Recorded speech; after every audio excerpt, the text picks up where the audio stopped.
Saudara-saudara, apa yang menjadi kunci kesalahpahaman pertama? Ketika Islam muncul dengan tauhidnya, tauhid itu paham yang mengesahkan Allah. Tantangan utama Islam adalah apa? Penyembahan berhala. Di orang-orang suku Quraisy, sukunya Muhammad dan sekitarnya. Ada 360 patung berhala yang ditempatkan di sekeliling Ka'bah. Dalam konteks semacam itulah, ajaran Islam mau menegaskan pertanyaan, berapa jumlah Allah itu? Itu tantangan Islam. Berapa jumlah Allah itu? Maka Islam menjawab, Bismillahirrahmanirrahim, Kulhu Allahu ahad. Katakanlah, huwa, dia adalah Allah yang esa. Ahad bahasa Arab itu ehad bahasa Ibrani. Adonai Elohenu, Adonai ehad. Ehad itu bahasa Arabnya ahad. Allah itu satu. Allahu somad, Allah itu tempat segala sesuatu bergantung kepadanya. Lam yalid walam yulad, tidak beranak dan tidak diperanakkan. Walam yakullahu kufuwan ahad, dan tidak sesuatu pun yang setara dengan dia. Karena apa? Orang-orang jahiliyah sebelum zaman Islam itu menyembah dewi-dewi Mekah. Allata, Usha, Manat, sebagai ilah-ilah di samping Allah dan sebagai putri-putri dari Allah yang esa. Makanya ditegaskan Allah itu tidak beranak dan tidak diperanakkan. Beda konteksnya dengan iman Kristen. Ketika iman Kristen muncul, pertanyaannya bukan lagi berapa jumlah Allah, tapi pertanyaannya Allah yang kita sepakati Maha Esa, tidak ada ilah lain kecuali Dia. Itu bagaimana dijelaskan? Maka Tritunggal tidak menjelaskan berapa jumlah Tuhan, Tritunggal menjelaskan bagaimana Allah yang esa itu. Jadi Tritunggal bukan deskripsi tentang keberapaan Allah. Tritunggal adalah deskripsi tentang kebagaimanaan Allah yang esa. Maka bagi orang Yahudi ketika dia berdoa, Avenu Sebas Semayim, Bapa kami yang ada di surga. Ketika orang-orang Yahudi berdoa, Avenu Wemalkinu, Bapa kami dan Raja kami, sama sekali dia tidak pernah berpikir, Tuhan disebut Bapa, siapa istrinya? Karena orang Yahudi bukan orang primitif seperti orang yang dihadapi oleh Islam.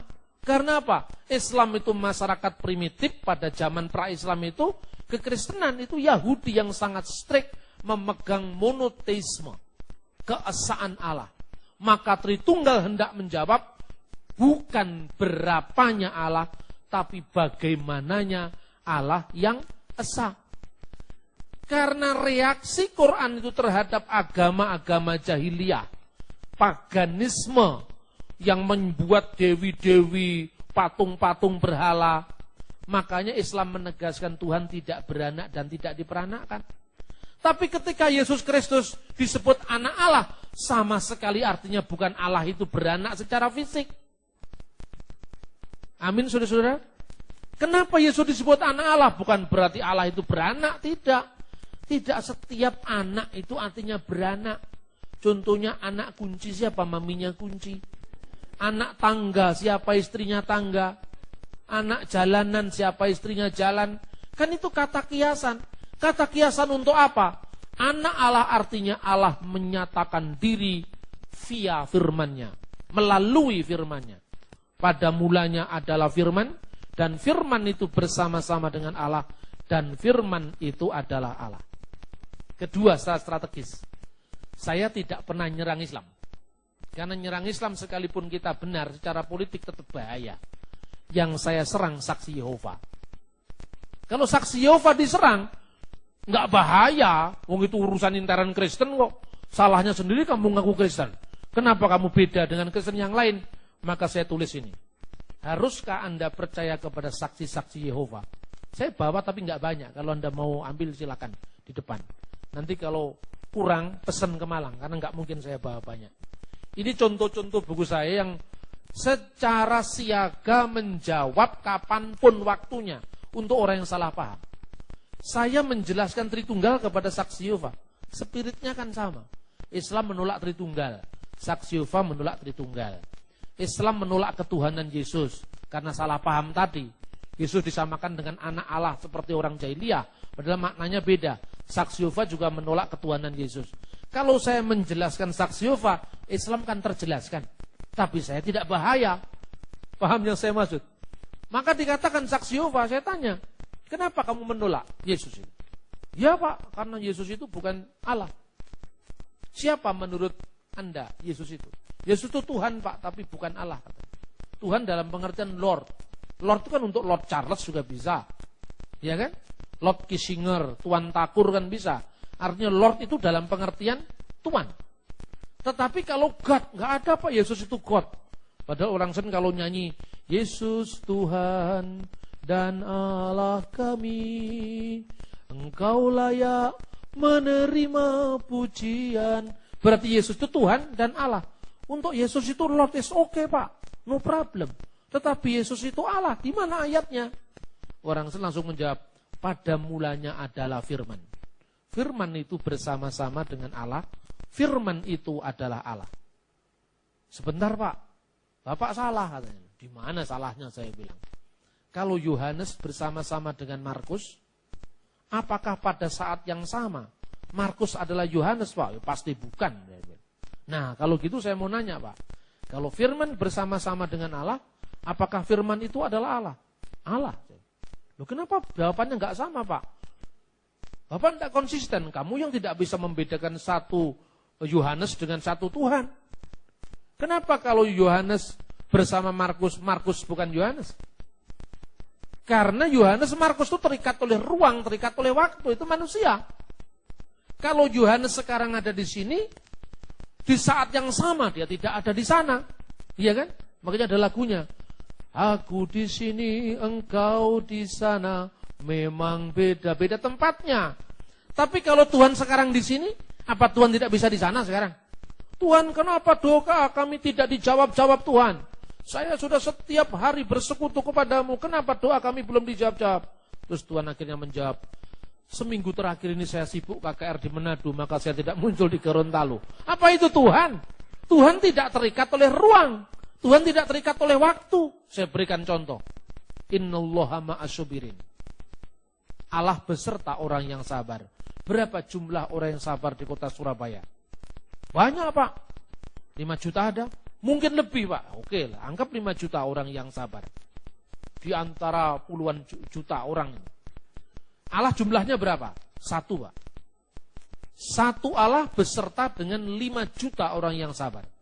Berarti orang yang sabar tempatnya di mana? Oh di mana-mana Pak. Di wilayah Surabaya. Di 5 juta tempat yang berbeda-beda, pada jam yang sama, Allah yang satu beserta dengan 5 juta manusia yang sabar, sesuai dengan ungkapan innallaha ma'as-sabirin, Allah beserta orang yang sabar. Allah yang satu beserta dengan 5 juta orang yang sabar, di 5 juta tempat yang berbeda-beda, apa Allah jadi 5 juta? Oh tidak Pak, tidak ada yang mustahil bagi Tuhan. Oh lambemu saya bilang. Kamu kalau ngonton Tritunggal, kamu katakan bertentangan dengan akal sehat. Akalmu yang tidak sehat, bukan bertentangan dengan akal yang sehat. Iya kan? Ini dijelaskan dengan baik. Mereka mengutip teks Alkitab, dipalsukan. Itu ada namanya, buku mereka namanya New World Translation of the Holy Scriptures. Pernah saya kumpulkan di Convention Hall tahun 2008. Itu disiarkan di Radio Betani saat itu. Jadi banyak orang hadir, 2.000 orang di Convention Hall. Saya bilang, Mas, daripada kamu masuk ke rumah-rumah orang, hanya sedikit orang, itu pun kamu capek jalan kemana-mana. Tak kumpulin manusia, mau nggak? Kamu ngomong, oh mau Pak. Saksi Yehova hadir, tapi saya dampingi. Saya suruh ngomong di depan 2.000 orang ini. Lalu saya bantah. Langsung dia KO kan? Berarti kamu ini salah. Kenapa salah Pak? Kenapa kamu bisa menerjemahkan dalam Injil Yohanes 1 ayat 1? In the beginning was the Word, and the Word was with God, and the Word was God. Itu mestinya begitu. Diterjemahkan. In the beginning was the Word, and the Word was with God. G-nya huruf besar. And the word was a God. Dikasih huruf kecil God-nya. Jadi itu firman itu bersama-sama dengan Allah huruf besar, itu Allah sejati. Dan firman itu suatu Allah, mirip Allah katanya. Yesus itu bukan Allah. Terus saya jawab, firman itu Allah apa bukan? Bukan Pak, firman itu suatu Allah. Terus kalau firman itu suatu Allah tapi bukan Allah, terus Allah jumlahnya berapa? 1 Pak. Kenapa Yesus disebut suatu Allah kalau Allah itu 1? Itu hanya kiasan Pak, artinya Yesus itu mirip Allah. Yesus itu siapa di sini? Firman Pak. Firman itu diciptakan apa enggak diciptakan? Dia enggak ngerti kan. Diciptakan itu dulunya tidak ada, sekarang ada. Manusia, alam semesta, gunung-gunung, sungai, laut, darat itu kan ciptaan. Karena dulunya tidak ada. Tuhan berfirman, jadilah terang, maka terang itu jadi. Ya kan? Diciptakan dari tidak ada. Itulah ciptaan. Sekarang saya tanya, Yesus ciptaan apa bukan? Ciptaan Pak, yakin ciptaan? Iya. Pertanyaannya, Allah menciptakan caranya bagaimana? Dengan berfirman Pak. Berfirmanlah Allah, jadilah maka jadilah. Kun fayakun bahasa Arabnya. Innama amruhu idza arada sayan an yakulalahu kun fayakun. Sesungguhnya apabila Allah menciptakan sesuatu, dia hanya berfirman jadi maka jadilah. Ini bahasanya Quran. Sejajar dengan Kejadian 1 ayat 3. Berfirmanlah Allah, jadilah terang maka terang itu jadi. Wa qallallahu kun nurun fakana nurun. Jadilah terang maka terang itu jadi. Paralel dengan Mazmur 33 ayat 6. Oleh firman Tuhan langit dijadikan. Jadi Allah menciptakan langit dengan firman-Nya. Berarti firman Allah dengan Allah duluan mana adanya, saya bilang. Pusing saksi Yehova itu, saya bikin pusing dia. Duluan mana Allah dengan firman Allah? Dia tetap mengatakan, duluan Allah Pak. Kalau duluan Allah berarti Allah sudah ada, firman-Nya belum ada. Iya Pak. Waktu firman-Nya belum ada, apakah Allah pernah tidak bisa berfirman? Tidak Pak. Dia selalu bisa berfirman, lah firman-Nya belum ada. Bingung kan dia? Lebih dulu firman-Nya. Lah kalau lebih dulu firman-Nya siapa? Firman-Nya Allah, katanya Allah belum ada. Bagaimana? Pokoknya dulu, jangan ngomong pokoknya, rasionya jalan dulu. Jangan ngomong pokoknya. Allah dengan firman Allah lebih dulu mana? Lebih dulu Allah Pak. Jawabannya mulai ragu-ragu. Lebih dulu Allah. Berarti kalau Allah lebih dulu ada, firman-Nya pernah tidak ada waktu Allah sudah ada, belum punya firman. Ya enggak Pak. Loh, kalau enggak berarti firman-Nya sama kekal dengan Allah. Iya Pak, berarti kamu percaya dengan Tuhan Yesus. Karena apa? Yesus itu firman Allah. Firman Allah yang bersama-sama dengan Allah dan firman Allah yang adalah Allah itu menjadi manusia. Di mana sulitnya? Coba, logika yang sehat, apa sulitnya menerima ketuhanan Yesus? Ya karena Allah itu hanya satu Pak. Justru karena Allah itu satu, maka firman itu adalah Allah. Tapi kan Yesus itu manusia. Firman itu telah menjadi manusia. Kemanusiaannya memang bukan Allah. Maka dikatakan, dia yang dibunuh dalam keadaannya sebagai manusia. Jadi kemanusiaannya yang dibunuh. Allah tidak bisa dibunuh. Makanya di dalam gereja kuno, ya gereja Koptik, Ortodok, Syria Ortodok itu ada lagunya. Untuk menggambarkan bahwa firman Allah itu kekal bersama Allah. Sekaligus ketika firman itu menjadi manusia, kemanusiaannya disalib untuk kita. Itu lagunya kira-kira begini. Kudusullah kudusul khofi. Kudusul lati la yamut irhamna. Yaman sulibta anna irhamna. Kudusulillah kudusulil qawi kudus. Kudusulillahi la yamut irhamna. Kudusun Kudusun yaman sulibta anirhamna. Kuduslah engkau ya Allah. Kuduslah engkau yang maha kuasa. Kuduslah engkau yang tak berkematian. Jadi Allah, firman Allah dan roh Allah itu kekal, tidak pernah bisa mati. Tetapi ketika firman-Nya jadi manusia, kemanusiaannya mati untuk menebus dosa kita. Di mana tidak masuk akalnya? Bahkan kepada orang muslim pun tanya kepada saya, Pak, itu yang tidak bisa masuk akal bagi saya. Nanti saya benerin awal-awal. Gitu? Kenapa yang tidak masuk akal? Jangan-jangan tidak masuk di akalmu, bukan tidak masuk akal. Kok firman jadi manusia, Pak?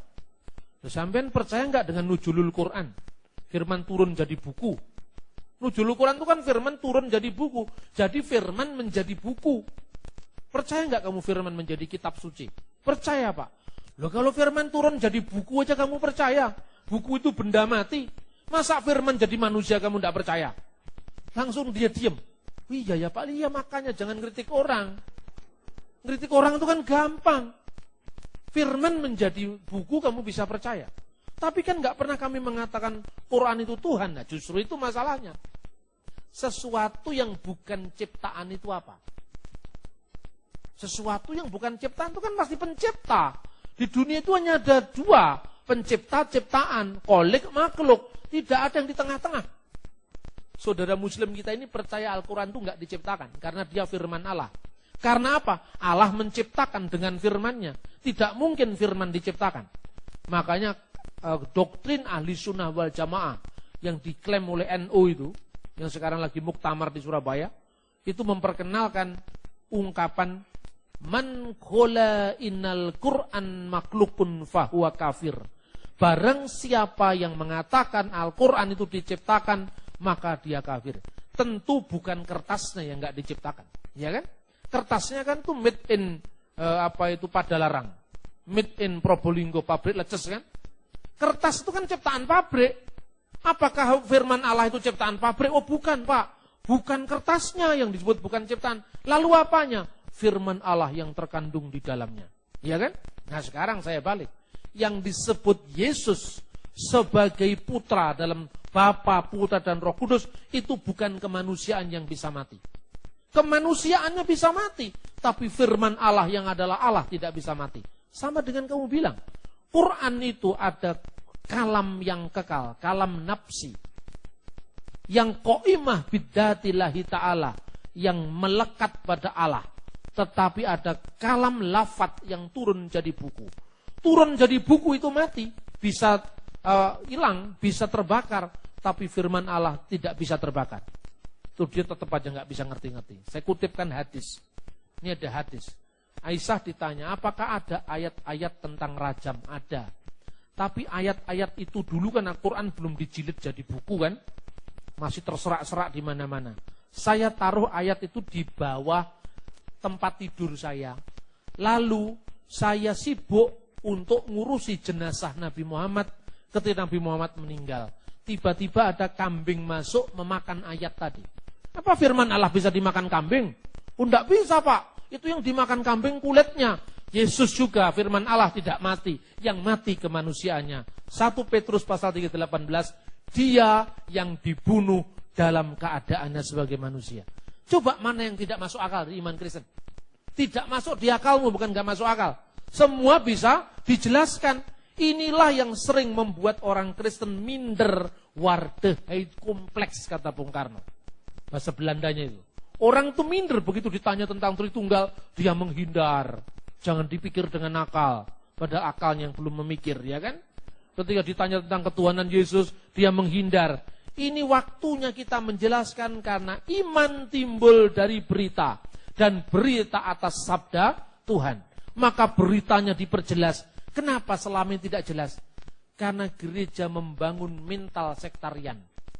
Katolik lawan Protestan, Pentakosta lawan Protestan, karismatik lawan Pentakosta. Ini yang membuat kita tidak pernah berpikir bagaimana menciptakan teologi yang kontekstual. Bagi saya, soal Protestan, Katolik, Pentakosta itu sudah masa lalu. Sekarang kita harus menatap masa depan bersama. Memaafkan sejarah, menatap masa depan bersama. Justru ketika saya dialog dengan Islam, enak. Loh kami kan tidak pernah mengatakan Al-Quran itu Tuhan Pak. Betul. Karena Tuhan itu kan jabatan, gelar. Buku nggak mungkin disebut Tuhan kan. Yang disebut Tuhan itu adalah Tuan Takur, Tuan Sulaiman, kan itu kan? Tuhan di atas segala Tuhan itulah Lord of Lord, itu Tuhan. Segala kuasa di surga dan di bumi telah diberikan kepadaku. Ya kan, kata Yesus. Hendaklah seluruh orang Israel mengetahui bahwa Yesus yang telah kamu salibkan itu menjadi Tuhan dan Kristus. Allah telah menjadikan Yesus yang kamu salibkan itu sebagai Tuhan dan Kristus. Jadi di dalam Kristus ada kodrat ganda. Firman Allah yang sepenuhnya Allah dan anak Maria yang sepenuhnya manusia. Dalam kemanusiaannya Yesus mati.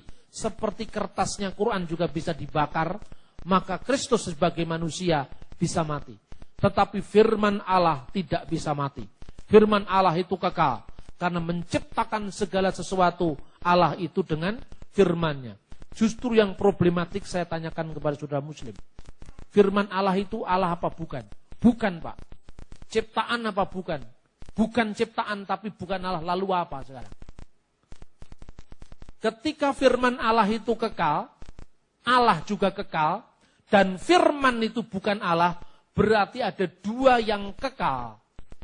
Dua apa satu ini? Dua. Satunya firman yang kekal, satunya Allah yang kekal. Berarti Tuhanmu bukan satu, dua. Tapi kalau firman itu adalah Allah, firman itu kekal, dan firman itu sendiri adalah Allah, berapa Tuhan? Satu. Kekristenan lebih tauhid kalau begitu. Nah, mulai pusing, saya belokkan yang lain dulu supaya dia tidak marah. Saya cuma mengatakan, makanya jangan suka mengkritik. Pahami dulu apa yang Anda kritik. Orang Kristen tidak seprimitif apa yang kamu pikir. Bahwa Tuhan itu beranak, nabi di bertuan, tidak seperti itu. Umat Kristen memiliki dasar yang kokoh, yaitu kitab suci, Alkitab, yang teksnya bisa dilihat sampai hari ini, keakuratannya bisa dipertanggungjawabkan, dan bahkan Taurat yang kita pakai, Kejadian, Keluaran, Imamat, Ulangan, Bilangan, Sefer Bereshit, Sefer Elishemot, Wayikra, Elehadevarim, itu kitab Bemidbar, Wayikra, Elehadevarim. Nama-namanya kitab suci, kitab Musa yang pertama. Itu satu kitab dipakai oleh tiga agama yang berbeda-beda. Pertama, orang Yahudi. Orang Yahudi itu jelas gak percaya Tuhan Yesus kan? Tapi kok kenapa perjanjian lamanya sama dengan kita? Ayo sekarang. Anda pergi ke Israel, beli Alkitab perjanjian lama namanya Tanak. Tidak perlu Anda tanya, saya yang mau edisi Kristen. Bukan edisi Yahudi. Wong edisi Kristen dengan Yahudi sama saja kok. Bahasa Ibraninya kan sama. Terjemahannya mungkin Yahudi beda. Misalnya dia menerjemahkan Wiruah Elohim merakefet alfeni hamayim. Dia menerjemahkan dan angin dari Allah melayang-layang di atas permukaan air. Karena kata ruah juga bisa berarti angin. Tetapi ketika ruah diartikan angin dari Allah, orang Yahudi hanya menghindari supaya tidak ada doktrin Roh Kudus. Padahal kata dari nggak ada di situ. Yang ada Wiruah Elohim, dan ruah itu ada roh Elohim Allah, roh Allah. Karena orang Yahudi menghindari doktrin Roh Kudus, maka dibuanglah kata-kata ruah diganti dengan angin. Tapi teks aslinya tetap Wiruah Elohim merakefet alfini hamayim. Orang Yahudi menolak Yesus, tapi dia tetap tidak bisa menolak kata Emmanuel dalam Yesaya pasal 7 ayat 14. Orang Yahudi bisa menolak Yesus sebagai Tuhan dan Juru Selamat, tetapi nubuat hamba Tuhan yang menderita, Yesaya 53 tetap ada di kitabnya orang Yahudi. Dua agama berpisah 2000 tahun, tapi kitabnya sama. Kalau orang Kristen memalsukan Taurat Yahudi, Yahudi pasti protes. Nyatanya Taurat Yahudi dengan Taurat Kristen sama. Perjanjian lama Kristen dengan tanah Yahudi adalah sama. Iya kan? Lebih daripada itu, ada orang Samaria. Orang Samaria itu percaya bahwa kitab Taurat Musa. Mereka membaca Taurat yang sama, padahal sudah berpisah dengan Yahudi kira-kira abad ke-5 sebelum Masehi. Sepulang dari pembuangan Babel. Karena orang-orang Samaria ini, orang Yahudi yang menikah dengan 5 suku di Asyur, mereka ditolak dalam pembangunan bait Allah yang kedua. tetapi Tauratnya masih Taurat Samaria. Taurat yang sama dengan Taurat Yahudi, sama dengan perjanjian lama Kristen. Khususnya kelima kitab Taurat yang pertama. Kejadian 1 ayat 1. Yahudi, Kristen, Samaria membacanya sama. Bereshit bara Elohim et hasamayim ve'et sa'aret. Pada mulanya Allah menciptakan langit dan bumi. Sekarang saya bertanya, Islam percaya Taurat? Percaya, tapi Taurat mana? Taurat yang ada di angan-angan. Karena dia percaya adanya kitab Taurat. Tapi begitu ada kitab Taurat, mereka menolak kitab itu. Katanya palsu. Kalau ini palsu, mana yang asli? Tunjukkan. Semua kitab Taurat di tangan Yahudi, di tangan Kristen, di tangan Samaria adalah Taurat yang sama. Inilah pentingnya kita memahami akar iman kita, agar iman kita tidak dilecehkan. Bahkan orang berbalik untuk mendukung karena melihat kebenaran ada di dalam Alkitab, firman Allah yang mencatat tentang peristiwa-peristiwa, tentang firman yang menjadi manusia. Kiranya Tuhan semakin menambah pengetahuan kita, mencerahkan kita, agar firman Allah semakin menguatkan hidup iman percaya kita di dalam Yesus Kristus.